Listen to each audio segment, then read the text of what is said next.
மாண்புமிகு மக்களுக்கு இனிய வணக்கம். டாப் 10 தலைப்புச் செய்திகள். ரொட்டி சாப்பிட்டு அமைதியா வாழுங்கள், இல்லையெனில் தோட்டா பாயும். பாகிஸ்தானுக்கு எச்சரிக்கை விடுத்த பிரதமர் மோடி. கேரளாவில் தொடர்ந்து கொட்டும் பருவமழை. நாளை 3 மாவட்டங்களுக்கு ரெட் அலர்ட். பிரான்ஸ் அதிபர் கன்னத்தில் அறைந்தாரா மனைவி? Viral video.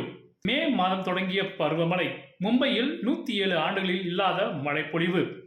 காங்கிரஸ் சுமத்தியுள்ள குற்றச்சாட்டு நேர்மையற்றது. ஜெய்சங்கர் காட்டம்.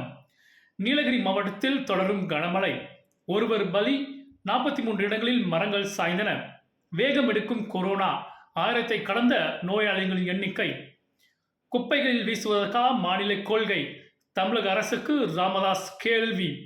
வளர்ந்த நாடாக மாற்ற பாடுபடும் 140 கோடி இந்தியர்கள். பிரதமர் மோடி பெருமிதம். குட்கா புகையிலை பொருட்களுக்கு மேலும் ஓராண்டு தடை. தமிழக அரசு. எஸ்பிஐ வங்கியில் 2964 வட்டார அலுவலர்கள் பணியிடங்களுக்கு விண்ணப்பங்கள் வரவேற்பு.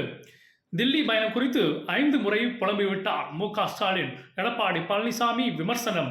ஜூன் 19 தமிழ்நாட்டில் மாநிலங்களவை தேர்தல்.